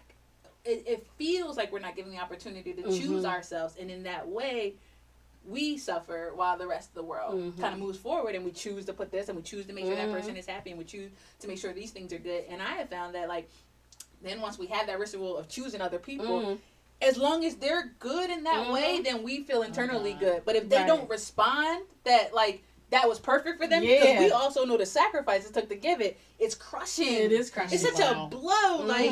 But it's also like it's unfair. It's such a condition to put on that person that like you better love this soup because I didn't eat today and I didn't get a chance to do anything and I put my whole heart into having it and I don't even like carrots, whatever. You know what I'm saying? Right. But it's just like these feelings, and in that way, in those choices, it's like when we take the responsibility off of ourselves and indebted it to other people. It makes for conditions on this love and their response back to us, and in the conditions we place on them is reflective of the internal conditions we have on ourselves that speak to our own lack, our feelings of unworthiness. Because if they respond right, it confirms that we are right or that we are good, as opposed to that we did that inner work to know that already. So it's almost like relays when we put this other thing on other people to need to be it and need to do it and need to reflect it back and to need to honor it. And that goes to like that idea of like live free. I've just been trying to have this debt free love as much as possible, because I had this habit of like, I'm about to give you so much. I'm about to give you so much love that you're gonna have to give me so much back. And they don't be knowing that contract. Like they don't, you know. And it's just like, didn't you see? I done prepared big, and you gave back like. And it's just like they didn't know, and I'm mad at them because you didn't respond the way that I wanted you to, because I set you up to respond right. But that's that control. I put you here so you can give me this back, but what I needed from you, I should have gave to myself. If I would have gave it to myself, when I gave to you, I would have finally been given free. I would have been given cheerfully. And that's that idea of giving grudgingly. Now I've made a grudge. I made a debt to you. I've given you something because I need you to give me back. So you know, when we can release ourselves from those things, and it means you have to do the work with you. That's the worst work, I think. Honestly, it's not always fun. That's probably the most core relationship, and you talk about it in your book. How that first relationship with God, with Source, with yourself. I'm light, I'm love. I'm one with my most. That is that I gotta be good with me, and if I'm good with me, everything else aligns, whether it's good or it's not. And you can get to a better place of like, I can count it all joy. We gotta give more people the benefit of the doubt, because hurt people hurt people. You know, the things that people are giving back to us is likely what they need. We are very clear to give away what we need first, and if we need attention, we'll give somebody negative attention. You know what I'm saying? If we need love, we'll give somebody a smug.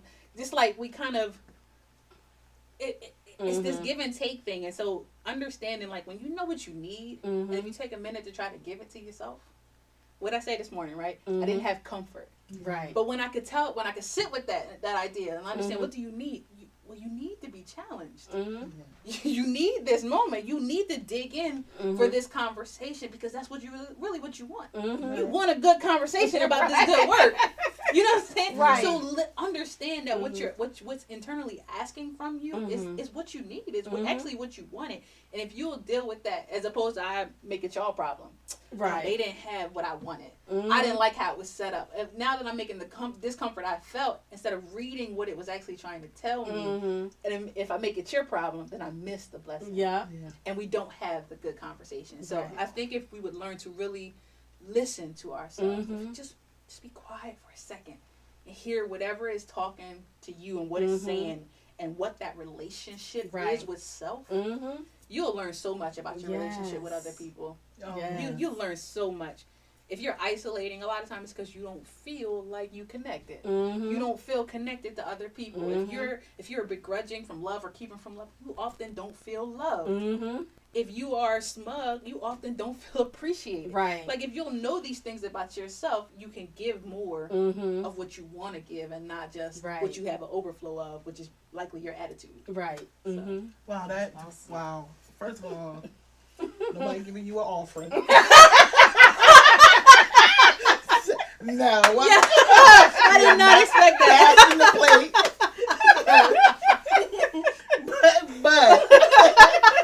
But you are so on. Like you don't even understand how much you just blessed me. Wow. Because sometimes I get into a thing where I have to continue to do things so I'm loved. Yeah. Come on.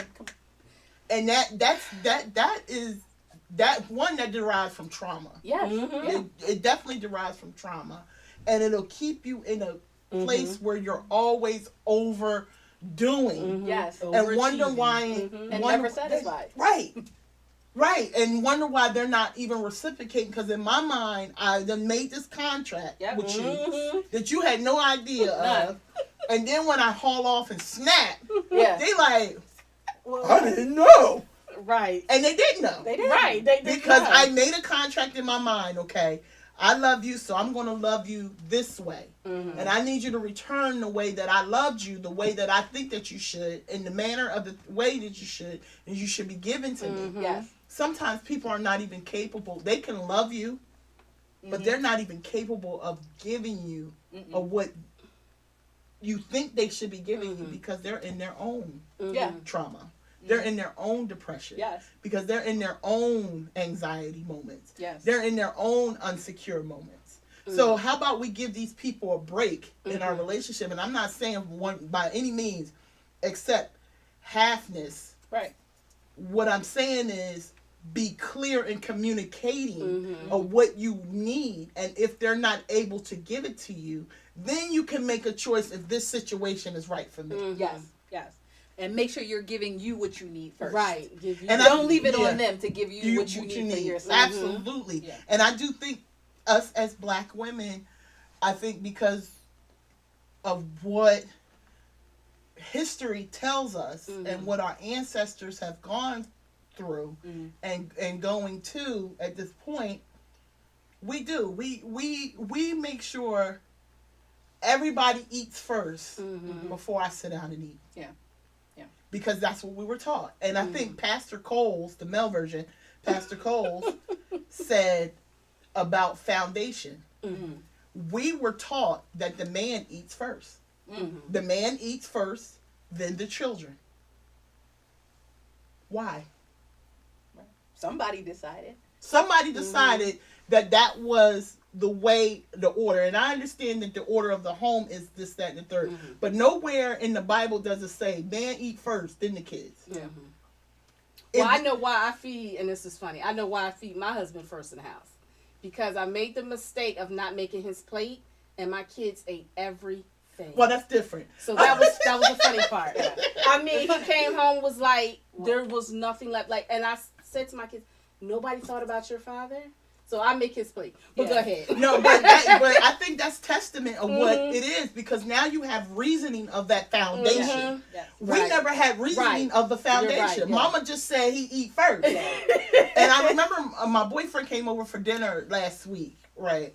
And this is something that foundation.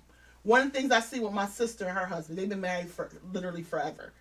So, it's so weird because it was just recently. I'm like, he's so in tune with the family.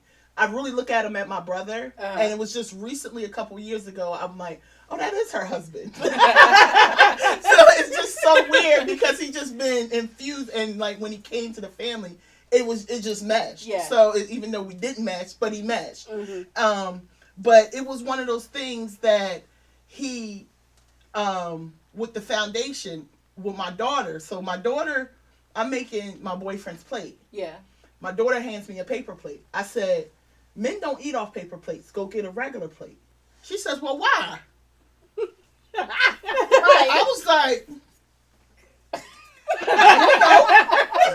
I mean, I still gave him the regular plate. But then when I thought later on, I'm thinking like, why? Yeah. Why can't he eat off a paper plate? It doesn't make him any less than a man. And it's not like he said, babe, I need to eat on a regular plate. Yeah. He didn't care. Yeah. He just wanted the chicken. Yeah. So it's just like, that's that thing that we have to understand and get down to the nitty gritty of what, like, why? Yeah. Like, why are we making sure everybody's okay but me? Is it a generational thing? Is it something that we passed on from generational? Like, so with this whole what you say matter, and I'm going to quote Pastor Coles, my brother-in-law, we got to dig it up from the foundation. Come on. Yes. And I remember this week I was extremely sad, I think Thursday. And I just woke up, and the enemy is so cunning because now I'm starting to get ahead of him. Because when ministry is about to happen, he starts attacking things that I deal with. So I'm like, oh, okay. We got reform on Saturday, service on Sunday, and then we got women Bible study. So of course he gonna unload everything on me about every women issue and stuff. So I had to catch myself, but I had put something up about being sad, and it's just like, why? Yeah. Why? Yeah. Because that morning I got up and I chose not to be. Yeah. Yeah. I chose sadness over happiness. Why? Why? It's circumstances? No. Things aren't going my way. So what? You have to choose to go, and like Dina said in her book, you have to decide. You say in your book, you have to make the choice. Same thing, different authors, but definitely I have to say, I will not be an emotional dresser because I'm going to choose joy in the morning instead of sadness. Yes. Right. Yes. So I think we have to, as Black women especially, and I can only attest to that because I am a Black woman. But women in general, we have a tendency, like you said, to make sure everybody's okay. And I remember somebody commented on my picture, and it came to me, what's the root? I'm going to get this thing from the root so we could pull it up so I can make choices. And even though today is helping me in the midst of talking, with you ladies about it, and you both are fine authors. Like, I will never write, I won't say never. Mama said always be careful what you say, what you never do, because you do it. But I have no intentions of writing a book. It's just not my lane. Neither do we. Right. Thank you. But with that being said, just the way you girls poured your heart into the matter aspect. So like, what matter aspect are we in? Yeah. And you talk about self-love, and you talk about self-love in your book at some point, and about the relationship. Yeah. You speak about a relationship with yourself. Yeah. You speak about a relationship with others as well. So it's like, where do we go? How do we get there? And I think a lot of people don't understand the how. Yeah. I could tell you all you want about the other side. And that's why I asked you in the beginning, what happened to make you say, I'm done. I have to get up from this place to move forward. Yeah. And I think, and with me, like, I'm one of the ones I gotta experience something, and I found myself being suicidal for quite some time. And it was that place And to be very honest, other than God's hand itself, the only reason why I didn't go through with suicide because I was scared to go to hell. Come on. So I'm just like, oh, I believe in life after death, and I just don't want to go there. I want more of this. So I'm gonna just try to hang on. Yeah. But just hanging on, being suicidal, it's Yeah. like what? And then not only suicidal, I was homicidal. Yes. Because there's a couple people, I'm like, you know what? I could air this whole place out. Yes. And just sit on the curb and let the police come get me. Yes. And that's where I'll be because now I'm in jail. Now I ain't got to worry about Pico. Yes. But that's real. Yeah. You know, that's real because sometimes the bills get on you and you're just like, nah, you got it, Pico. Yeah. Because I got 3 hots in the cot. You know what I'm saying? So I think we have to understand the how with it. The definitely the how. How people will get there. You know, but I talk too much. No, you're excellent. And I think like we emphasize the how, and I think people are looking for tangible steps. Yes. But I can't give you my steps because it's me. Right. This is what I had to go through. This was my process. Yeah. So the only definition of how I can say is by choice.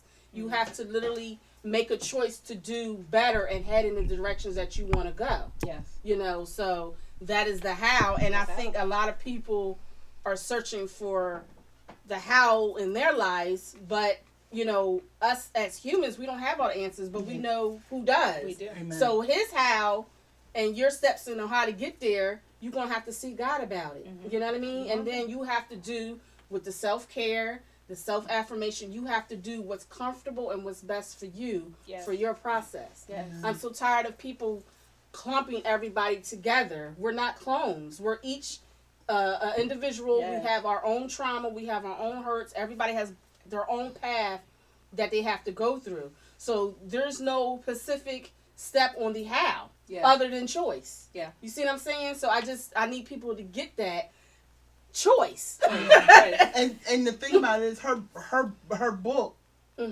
says that because you got to buy the book, y'all, because you give the declaration for today and then she leaves lines for you to make it your own. So that's a tall tale right there that you got to make it your own. I can give you I gave you the 35 steps. Yeah. But now you got to create it and make it fit you. Yes. And that's, oh my God, it's so phenomenal. Buy the book, y'all. Like, buy the book.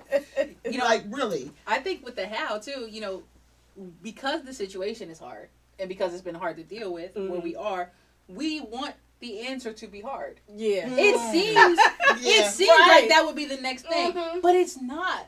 Honestly, the how is probably the simplest part of all of this. It's been your what and your why that has been in flux, right? The how is the same thing you do every day because you're choosing sadness. You're choosing depression. You're choosing to live in the emotions that have you stuck. You're choosing to recall those memories. There's nobody with a flat screen TV waking you up in the morning like, look at this memory. Think about what this happened last night. There's nobody with a gun to your head saying, recall that trauma over. Now, do it again. This is what you're doing. Yeah. You know, and these are choices that are happening to you internally, but you have to understand that process that's happening. I had a friend, we did a breathing exercise yesterday, and sometimes a breathing exercise will help you to remember. You are choosing to breathe, right? Your body is actively keeping that motion happening for you because it's on autopilot. Right. But if you decide right now to stop breathing, you have that control too. Right. You know, and if you push something that can stop that from happening, you can stop that process. And if you want to change that process, you can breathe in deeper or slower or through your mouth or through your nose. You do control that process, but it's so intuitive now for you that it happens in the back of your head. And that's the same thing with our life. We know this about relationships. We know this about our feelings and our emotions and how we eat and how we dress.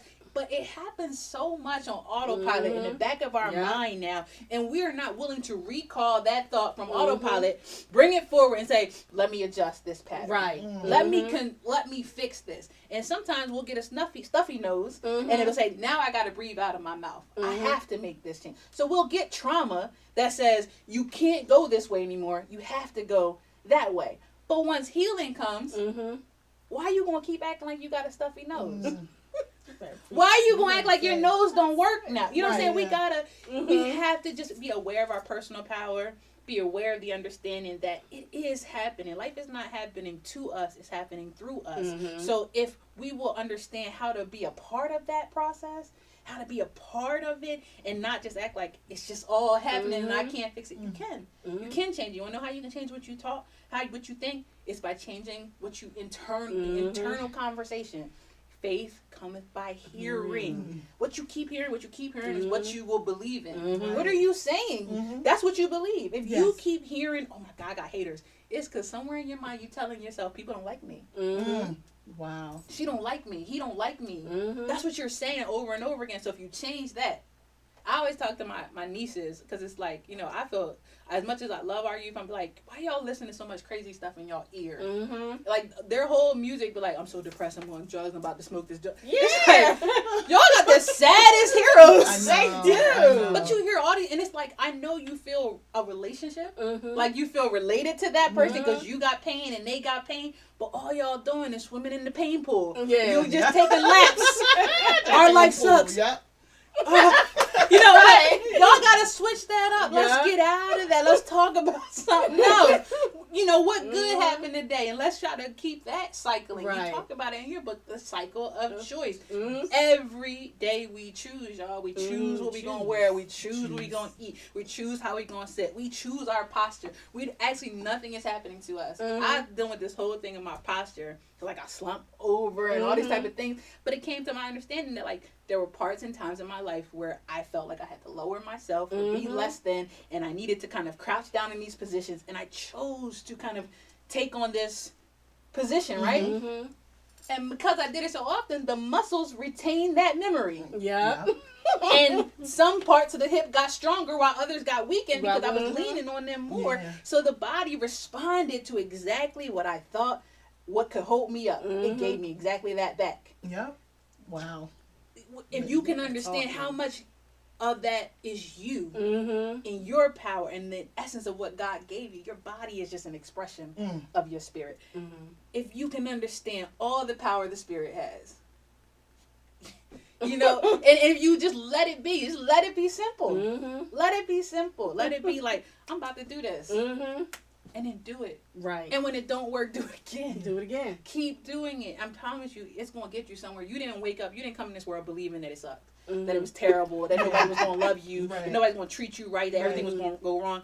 That understanding came after you had a couple doses of that. Of life. Now you need to give yourself a different dose. You know what I'm saying? Yeah. Nobody shoots up and be like, I keep getting high. You know, you made this. You made this choice. So it's kind of like now, what are you giving yourself? What are you feeding yourself? What are you taking in that can give you what you give out? And so it's not hard. It feels really hard because it means like I gotta take complete responsibility for me. And I really believe that I didn't get to that place until my mom died. And it's the worst thing that ever happened to me. But I am clear on the fact that it also woke me up. I feel like I began to live when she passed. And I tried to take her understanding, and I didn't do great at it. And it wasn't my choice. It wasn't the favorite. It's not like I would say, let's do that again, God. Right. But it happened. And when I really look at it and really take the lesson from it, it's like, it's hard to say I needed that. It's hard to even say like, oh, I benefited from that. Because you don't want to even disrespect that grief. But it happened. It happened. And now my response to it and my understanding, because I took more of what could help me to carry me as opposed to trying to carry everything that hurt about me. And the more and more I hold on to those things and hold on to her memory. And if nothing else, you spoke how great your mom was. I think my mom was great. I think the world needed more of her. So I'm going to help give that. What she taught me, I'm going to give that.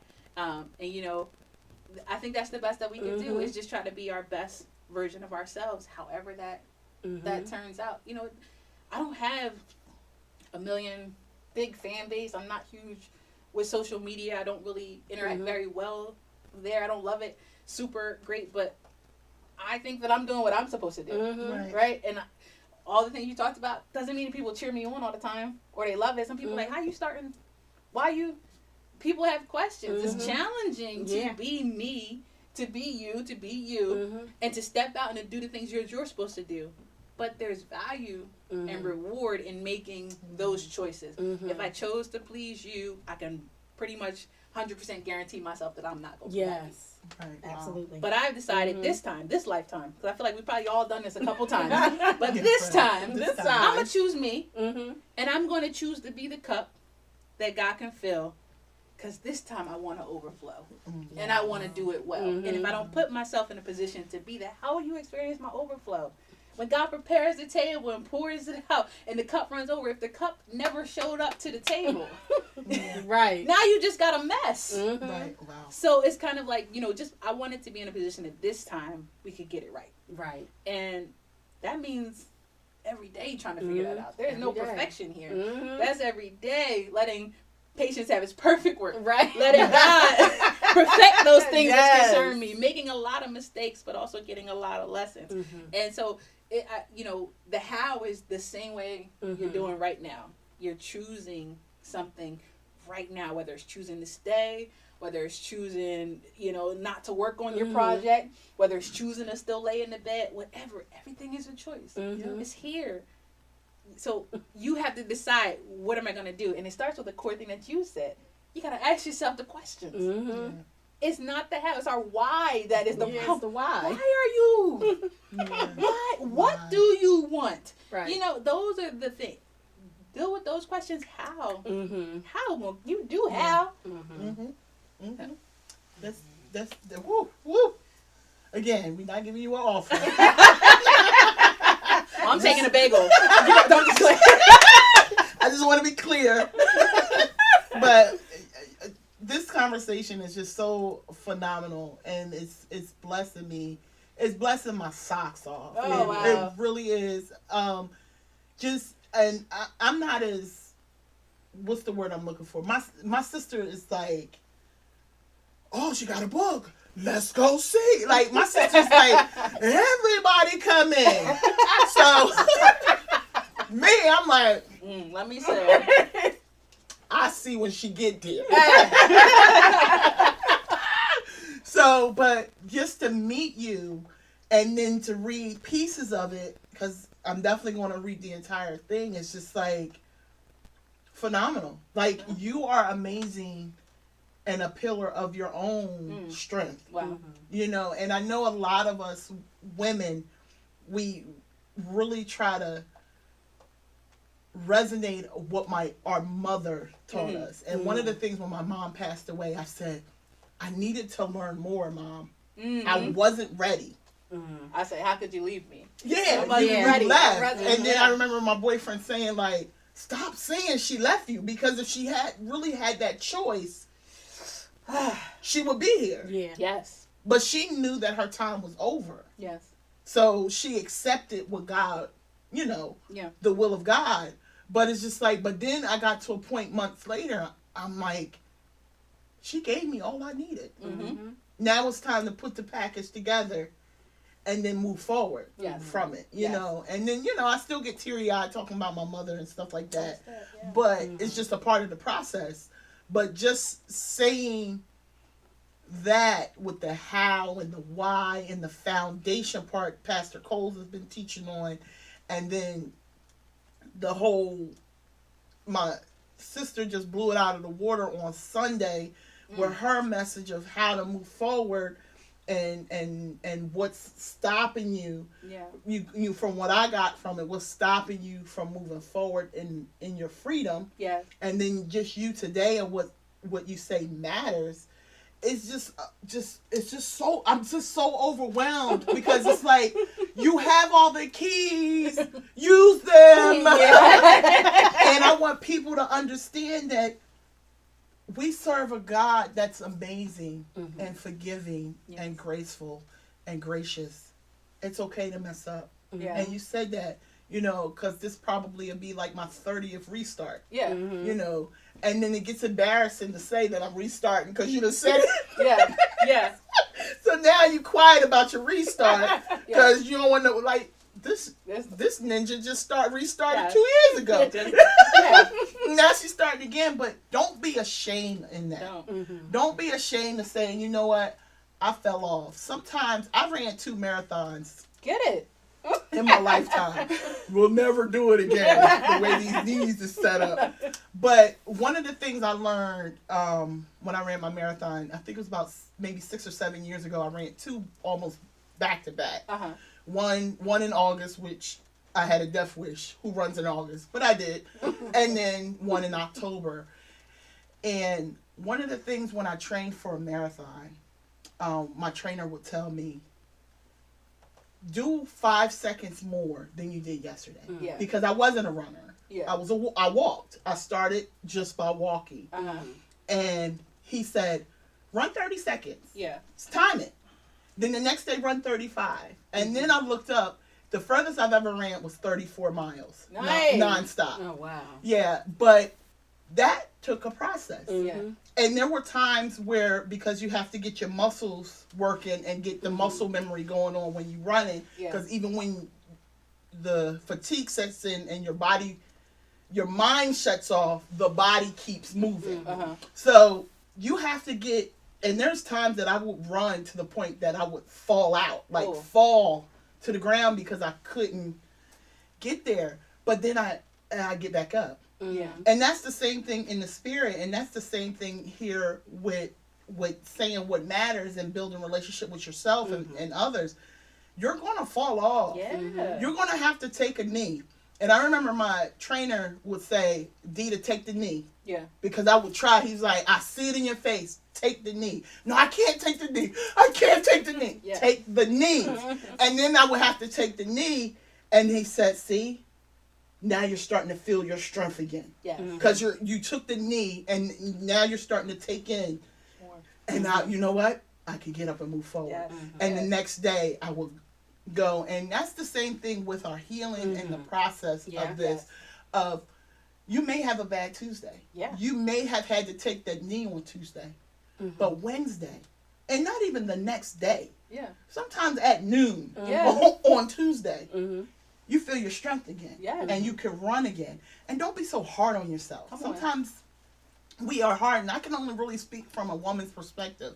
But I just know with human nature, sometimes we can be so hard on ourselves. And, and say, like, I used to say, I'm so stupid. Like, that's so stupid. Those are words of affirmation to yourself. Yes. Stop it. I'm not stupid. Okay, that wasn't a good idea. Yeah. So, okay, God, give me the wisdom to articulate a better idea. Yes. Okay, I messed up. I took the knee. I took 2 steps back. I fell into depression for a month. Okay, I'm going to make the choice to get up and shake myself again. Yes. And try it again. Yes. And just, who says you only get a chance to start Who once? says what? Who says Who that? said that? Go through your book. Go through the good book. Find one person. Find one person that had it completely all together. And I challenge people, even that thought, like, go to Jesus, right? Yes, we see him get all the spiritual stuff right. Right? At least we can tell. I thought he was a little sharp with his mom a couple times. You know what I'm saying? But Right. he got it right. But the one thing I like to tell my clients when we talk about business, he was also a carpenter. Nobody talk about the furniture he ain't get right. Yeah. But if you understand that, or you gotta know, it ain't just happened. That was a skill he had to learn and work to. Could you imagine how many couches he had to go through? Right. You know what I'm saying? Or how many pieces of wood, or getting somebody to buy the product. Like, be adventurous in your imagination. Understand, everybody trying to figure something out. You are not at a loss because you don't have it perfect, because nobody has it perfect. You're actually among good company. So let's just keep it going. Let's keep it moving.